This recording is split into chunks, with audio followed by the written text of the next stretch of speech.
Nagsakripisyo na si Draymond Green para makuha lang si Anthony Davis at LBJ? Well, tapos na rin ang drama kay Ja Morant kung saan heto nga tuluyan ang pinakawala ng Memphis Grizzlies itong 2020 Rookie of the Year, two-time All-Star at 2022 NBA Most Improved Player na si Ja Morant, kung saan ang naging destinasyon ni Ja ay hindi sa ine-expect ng karamihan na Miami Heat kundi sa Portland Trail Blazers, kapalit lamang ni Jeremy Grant at Chris Murray. Well, dati pa marami nang nagkaka-interest na team kay Ja Morant, pero dahil sa mabigat na demand o request ng Grizzlies bilang kapalit tulad ng multiple first round picks, hindi na rin pinursu pa ng ibang team na kunin itong si Ja dahil bumaba na nga ng bumaba ang kanyang value, especially dahil na rin sa naging sunod-sunod na suspension nito last season. Kaya naman sa nangyaring trade na to, halos maliit na lang ang naging asset ng Grizzlies kay Ja, which is naging equivalent na lang to Jeremy Grant, at kahit anong first round at second rounder pick ay hindi nagbigay ang Portland Trail Blazers. Well, sa pagkaka-acquired kay Ja Morant ng Portland Trail Blazers, nabuo nilang Big 3 with Ja Morant, Denny Avdia at ang nagbabalik na si Damian Lillard. Yun nga lang, magiging loaded ang point guard position ng Blazers with Ja Morant, Drew Holiday, Scoot Henderson at Damian Lillard. Bukod dyan, heto ang pinaka-inaabangan ngayon dahil bukas ang posibilidad na magsasama-sama sa Golden State Warriors itong si Stephen Curry, Draymond Green, Anthony Davis at LeBron James bilang Big Four ng Dub Nation. Paano nga ba maisasakatuparan ito ng Warriors? Well, unang-una sa kagustuhan nga ni Draymond Green na maging teammate ng kanyang kaibigan na si LBJ. Heto't nag-decline na ng $27.7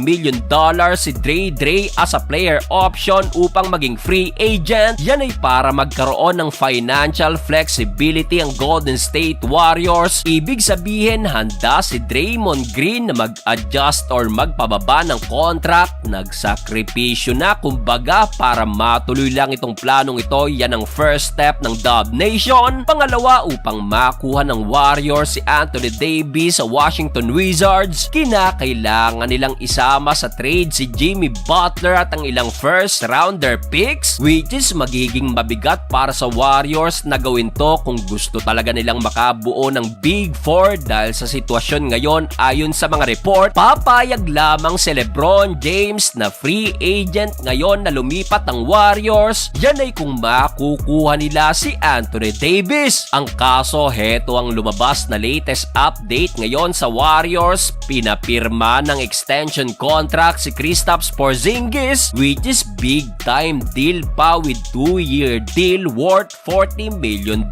Sa ngayon, hindi natin alam kung anong ibig sabihin nito, kung nauwi nga ba sa bulilyaso ang pagsasakripisyo ni Draymond Green o posibleng gamitin din ito ng Warriors bilang trade asset para kay Anthony Davis.